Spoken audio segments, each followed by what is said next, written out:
নমস্কার। আজকের suspense story চ্যানেলে আপনাদের সকলকে স্বাগত। যারা এখনও আমাদের চ্যানেলটিকে সাবস্ক্রাইব করেননি তারা অবশ্যই সাবস্ক্রাইব করে আমাদের সঙ্গে থাকবেন এই আশা নিয়ে শুরু করছি আজকের গল্প। আজকের গল্প সুনীল গঙ্গোপাধ্যায়ের লেখা ঘাটবাবু। রাত কটা বাজে তার ঠিক নেই। অনেকক্ষণ ধরেই বৃষ্টি পড়ছে। ঝমঝমে বৃষ্টির শব্দ শুনতে শুনতে নেশা লেগে যায়। বাসু হালদারের ঘুম ভেঙে যাচ্ছে বারবার। একটা অস্বস্তি হচ্ছে কীরকম। দরজার বাইরে দুটো কুকুর এসে গুটি গুটি হয়ে শুয়ে কুঁই কুঁই শব্দ করছে। বাসু হালদার চেঁচিয়ে উঠল, এই যা যা। যদিও সে ভালো করেই জানে কুকুর দুটো এই সামান্য ধমক শুনে মোটেই যাবে না। এই বৃষ্টির মধ্যে যাবেই বা কোথায়। বাসু হালদার জানালা দিয়ে আকাশের দিকে তাকালো একবার। বৃষ্টি থামবার কোনো লক্ষণই নেই। আজ আর কেউ আসবে বলে মনে হয় না। বাসু হালদার আজ সন্ধ্যের মুখেই বাড়ি চলে যাবে ভেবেছিল। সেই সময়ই মুখিয়া ডোমটা এক ছিলিম গাঁজা সেজে এনে বলেছিল, একটু পেশাদ করে দেবেন নাকি বড়বাবু? মুখিয়ার মুখে বড়বাবু ডাকটা বড় মধুর লাগে। এই দুনিয়ায় বাসু হালদারকে খাতির করে না কেউ, শুধু মুখিয়াই তাকে ওই নামে ডাকে। মুখিয়াটাও যেন কোথায় চলে গেছে। এই সময়ে আর এক ছিলিম গাঁজা খেলে মন্দ হতো না। বাসু হালদার এই মফস্বল শহরের ঘাটবাবু। তার কাজ হচ্ছে কেউ মরা নিয়ে এলে ডাক্তারের সার্টিফিকেট আছে কি না দেখে নিয়ে আর মিউনিসিপ্যালিটির 2 টাকা ফি আদায় করা। একটা পা ল্যাংড়া, জীবনে আর কোনো দিন চাকরি জুটত না। অনেক বছর আগে রসরাজ গুহ যখন এখানকার চেয়ারম্যান ছিলেন তখন তিনি দয়া করে বাসুকে এই কাজটা জোগাড় করে দিয়েছিলেন। সেই থেকে বাসু হালদারকে সারা দিন রাত ওই শ্মশান ঘরের ছোট্ট অফিস ঘরটাতেই পড়ে থাকতে হয়। একটা পেট চলে যায়। এরকম বৃষ্টি বাদলার দিনে বাসু হালদার বাড়ি চলে গেলে কোনো ক্ষতি ছিল না। কেউ এলেও তাকে বাড়ি থেকে ডেকে আনত নিজের গরজে। কিন্তু মিউনিসিপ্যালিটির বর্তমান চেয়ারম্যান পঞ্চানন দাস সরকারের মায়ের এখন তখন অবস্থা, যে কোনো সময় টেসে যেতে পারে। ওরা বাড়ির মড়াকে বাসি করে না, এই মাঝরাত্রিরেও এসে হাজির হয়। আর তখন যদি বাসু হালদারকে না পায়। বাসু হালদার একটা বিড়ি ধরালো। চেয়ার টেবিলে বসে ঘুমোলে কোনো দোষ নেই, কিন্তু ঘুম যে আসছে না। বৃষ্টির শব্দের সঙ্গে সঙ্গে মাঝে মাঝে কুকুরের ডাক। ইস, যদি মুখিয়াটাও থাকতো এই সময়ে। হঠাৎ অস্পষ্টভাবে মানুষজনের আওয়াজ শোনা গেল, বলো হরি, হরি বোন। হাঁক দিচ্ছে। তাহলে চেয়ারম্যান সাহেবের মা গত হয়েছেন। আহা, কি মাতৃভক্তি চেয়ারম্যান সাহেবের! এই বৃষ্টির মধ্যেও পোড়াতে আনতে ভোলেনি। চিতা জ্বলবে কি করে সেই খেয়ালও নেই। যাই হোক, ওরা বড় লোক, বেশ খরচ খরচা করবে মনে হয়। বাসু হালদারের কি আর কিছু জুটবে? বাসু হালদার ঘর থেকে বেরোবার আগেই কয়েকজন লোক একটা মরার খাটিয়া ঘাড়ে করে তার ঘর ছাড়িয়ে এগিয়ে গেল চুল্লির দিকে। বাসু হালদার বুঝল এ তো চেয়ারম্যান সাহেবের মা নয়, তাহলে সঙ্গে অনেক লোক থাকত, অনেক চেঁচামেচি, অনেক ধুমধাম। তাহলে আর ব্যস্ততা দেখিয়ে কি হবে? সে নিজের টেবিলে গ্যাঁট হয়ে বসে থাকবে। আসুক না, ওরাই আসুক। কাঠবাবুর অফিসে আর কোনো কর্মচারী না থাকলেও সেই তো বড়বাবু।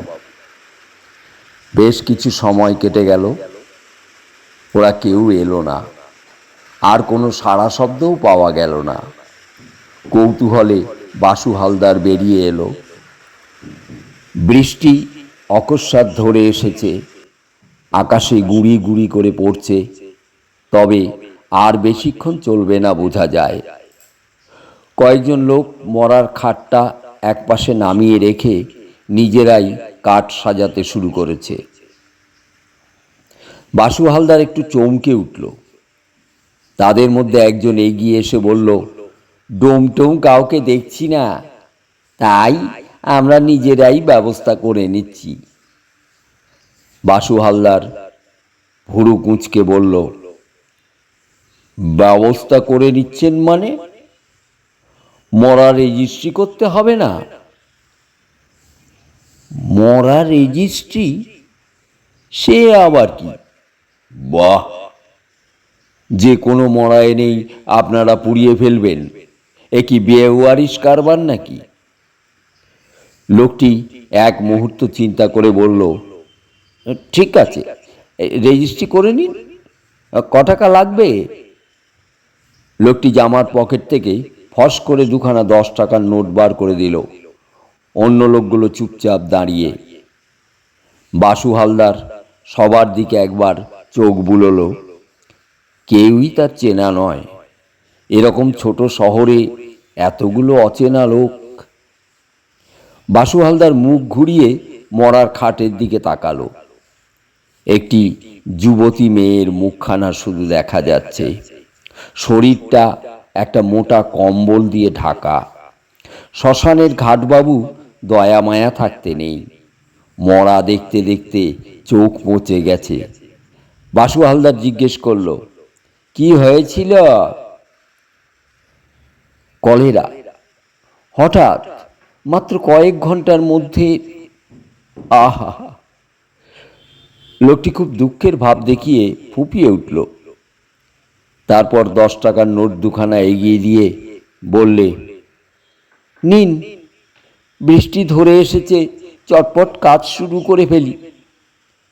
বাসু হালদার বলল, ডোম না এলে আপনারা কি করবেন? চিতা সাজানো কি সহজ কথা? ও, আমরা ঠিক ব্যবস্থা করে ফেলব। বাসু হালদার এবার গম্ভীরভাবে বলল, কই দেখি ডাক্তারের সার্টিফিকেট। যে লোকটি এগিয়ে এসে কথা বলছিল সে একটু যেন চমকে গেল। তারপর অন্যদের দিকে তাকিয়ে বলল, কিরে, ডাক্তারের সার্টিফিকেটখানা কার কাছে রাখলি? একজন বলল, সেটা বোধহয় ফেলে এসেছি। বাসু হালদার কড়া হয়ে বলল, ফেলে এসেছেন? জানেন না শ্মশানে মরা নিয়ে এলে সার্টিফিকেট আনতে হয়? যান, এক্ষুনি নিয়ে আসুন। এই বৃষ্টির মধ্যে আবার যেতে হবে? নিশ্চয়ই। আপনি এই 20 টাকা রাখুন না। টাকার কথা পরে, আগে সার্টিফিকেট দেখি। আর একজন পকেটে হাত দিয়ে বলল, ও, এই তো সার্টিফিকেট আমার কাছেই রয়ে গেছে। লোকটি পকেট থেকে একটা কাগজ বার করে দিল। তাতে কিছু একটা লেখা ছিল, এখন জলে ভিজে একেবারে ঝাপসা হয়ে গেছে। এটা কি? এটা তো কিছুই পড়া যাচ্ছে না। জলে ভিজে গেছে, কি করব? তা বললে তো চলবে না। রুগী কিসে মরল সেটা তো খাতায় লিখতে হবে। বললাম তো কলেরায়। আপনার মুখের কথায় তো হবে না, ডাক্তারের লেখা চাই। লোকটি এবার এগিয়ে এসে বাসু হালদারের হাতে নোট দুখানা গুজে দিয়ে বলল, কেন ঝামেলা করবেন, খাতায় যা হোক একটা কিছু লিখে নিন না। বাসু হালদার হাত সরিয়ে নিয়ে বলল, ওসব চলবে না। বাসু হালদারের মানে লেগেছে সেই ঘাটের বড়বাবু, তার একটা মাত্র পেট, সে টাকা পয়সার পরোয়া করে না, তাকে ঘুষ দিতে আসা। বাসু হালদার নিচু হয়ে মরার গা থেকে কম্বলখানা এক টানে তুলে ফেলল। তারপরই একটা আর্ত চিৎকার করে ফেলল সে। এ কি! মৃত যুবতীর বুক ও সারা শরীরে জমাট বাঁধা রক্ত, বুক ও পেট ফালা ফালা করে চেরা। কেউ যেন একটা ধারালো অস্ত্র দিয়ে তাকে কুপিয়ে কুপিয়ে কেটেছে। দৃশ্যটা দেখেই বাসু হালদার অদ্ভুত ধরনের ভয় পেয়ে মাথায় হাত দিয়ে বসে পড়ল। তার মনে হলো এবার ওরা তাকেও কুপিয়ে কুপিয়ে কাটবে। একটু অপেক্ষা করে বাসু হালদার দেখল কেউ তাকে মারছে না। তখন সে মুখ থেকে আস্তে আস্তে হাত সরালো, তাকিয়ে দেখল আর কেউ নেই কোথাও। লোকগুলো দৌড়ে পালিয়েছে। খুনের মরা নিয়ে এসেছিল লোকগুলো। বৃষ্টির রাতে গোপনে গোপনে পুড়িয়ে ফেলার চেষ্টা ছিল। যদি চেয়ারম্যান সাহেবের মায়ের অসুখ না করত তাহলে বাসু হালদার কিছু জানতেই পারত না। 10 টাকার নোট দুখানা পাশেই পড়ে আছে, সেই দুটো যেন কাঁকড়া বিছে, ছুঁতেও ভয় করল বাসু হালদারের। তাড়াতাড়ি সে মৃতদেহটির ওপরে কম্বলটা টেনে দিল আবার। এরপরেই বাসু হালদারের ইচ্ছে হলো দৌড়ে পালাতে। এক ছুটে যদি সমস্ত চেনা লোকের জগৎ থেকে দূরে পালিয়ে যাওয়া যেত। কিন্তু এই বৃষ্টি কাদার মধ্যে খোঁড়া পায়ে সে কত দূরেই বা দৌড়ে যাবে, পালাবেই বা কোথায়? তাছাড়া পালাবে কেন? সেই তো কোনো দোষ করেনি। আর মুখিয়াটাও যদি এই সময়ে থাকতো। এখন বাসু হালদারের কর্তব্য হচ্ছে পুলিশে খবর দেওয়া। খুনের মরা কারা এসে ফেলে রেখে গেছে শ্মশানে, পুলিশই এখন এর দায়িত্ব নিক। কিন্তু থানা এখান থেকে প্রায় 3 মাইল দূরে। এই দুর্যোগের রাতে 3 মাইল রাস্তা সে যাবে কি করে? এখান থেকে 1/2 মাইল হেঁটে গেলে কেষ্টপুরের মোড় থেকে রিক্সা পাওয়া যায়। তবে এত রাত্রে সেখানে কোনো রিক্সাওয়ালা বসে থাকবে? কি যে করা যায় এখন! ভয় ভাবনায় বাসু হালদার ঠক ঠক করে কাঁপতে লাগলো। বাসু হালদারের ঘোর ভাঙল একটা কুকুরের কুঁই কুঁই শব্দে। কুকুরটি মৃতদেহটির কাছে এসে গন্ধ শুঁকছে। বাসু হালদার আবার ধাতস্থ হয়ে কুকুরটাকে তাড়া দিল, হুস হুস। কুকুরটা যদি আবার মরাটাকে টেনে নিয়ে যায় তাহলেই তো কেলেঙ্কারি। কুকুরটাকে একটা চেলা কাঠ ছুঁড়ে মারতে, তবে সেটা একটু দূরে সরে গেল। শ্মশানে বাসু হালদার বহু রাত্রে একা কাটিয়েছে, কিন্তু কোনোদিন তার এমন ভয় হয়নি। মৃতদেহটির দিকে আর একবার তাকালো। শুধু মুখখানা দেখে কিছুই বোঝা যায় না। ফুটফুটে একটি যুবতীর মুখ, যেন একবার ডাকলেই জেগে উঠবে। এখন তো এই মরা ফেলে পুলিশ ডাকতে যাওয়ার আর কোনো প্রশ্নই ওঠে না। কুকুরে যদি মরা টেনে নিয়ে যায় তাহলে আবার সেই কোনো ফ্যাসাদে পড়বে কে জানে।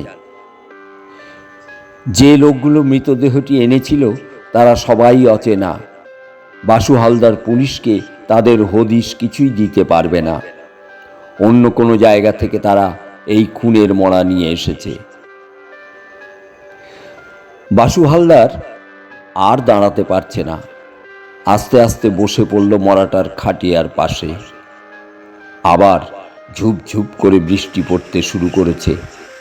ইস, ভিজে যাচ্ছে মেয়েটা, ঠিক যেন একটা জ্যান্ত মেয়ে ঘুমিয়ে পড়েছে, আর বৃষ্টিতে ভিজে যাচ্ছে তার মুখ। নিজের অজ্ঞাতেই বাসু হালদার হাতটা বাড়িয়ে মেয়েটির মুখ থেকে জল মুছে দিতে গেল। ফর্সা সরল মুখখানা, এরকম কোনো সুন্দরী যুবতীর এত কাছাকাছি কখনো বসেনি বাসু হালদার। যদি জীবিত থাকতো মেয়েটি, তাহলে তার গালে এরকম হাত দিলে সে রেগে চেঁচিয়ে উঠত না? আহা, সত্যিই যদি তাই হয়, বাসু হালদারের উপর রাগ করার জন্যই মেয়েটি যদি বেঁচে ওঠে, সে যত ইচ্ছে রাগ করুক, তবু বেঁচে উঠুক। এরকম একটা সুন্দর মেয়েকে কোন পাষণ্ড খুন করল? বাসু হালদার মেয়েটির গালে আবার হাত রাখল। কি নরম স্পর্শ! কতক্ষণ আগে মারা গেছে কে জানে। এত বৃষ্টিতে ভিজেছে, তবু তার গাটা তো সেরকম ঠান্ডা নয়, যেন বেঁচে আছে। বাসু হালদার মেয়েটির গালে একটা টোকা মেরে বলল, জেগে ওঠো, অনেকক্ষণ তো ঘুমোলে। নিজেই হাসল বাসু হালদার। এ কখনো হয়? মেয়েটির শরীরে অন্তত 15-20টা ছোড়ার আঘাত। শুধু একে খুন করেনি, কেউ যেন প্রতিহিংসা নেবার জন্যই এর সুন্দর শরীরটা ফালা ফালা করে কেটেছে। কিছুক্ষণ খাটিয়ার পাশে বসে থেকে বাসু হালদার মেয়েটিকে ভালোবেসে ফেলল। তার নিঃসঙ্গ জীবনে এই যেন একমাত্র নারী, যার গালে হাত দিলেও কোনো প্রতিবাদ করে না। চুমু খেলে, একে একটা চুমু খেলে কি রাগ করবে? এই চিন্তায় বাসু হালদার এমনই উতলা হয়ে উঠল যে নিজেকে আর সামলাতে পারল না। সে মুখটা এগিয়ে এনে মেয়েটির ঠান্ডা রক্তহীন ঠোঁটে নিজের ঠোঁট রাখল। তখন মৃত মেয়েটি ফিস ফিস করে বলে উঠল, আমার নাম অঞ্জলি সরকার। সোনাবাড়ি গ্রামের রতন নাগ আমাকে খুন করেছে, তুমি একটু দেখো। ছিটকে খানিকটা দূরে পড়ে গিয়ে বাসু হালদার ঘোঁ ঘোঁ শব্দ করতে লাগলো।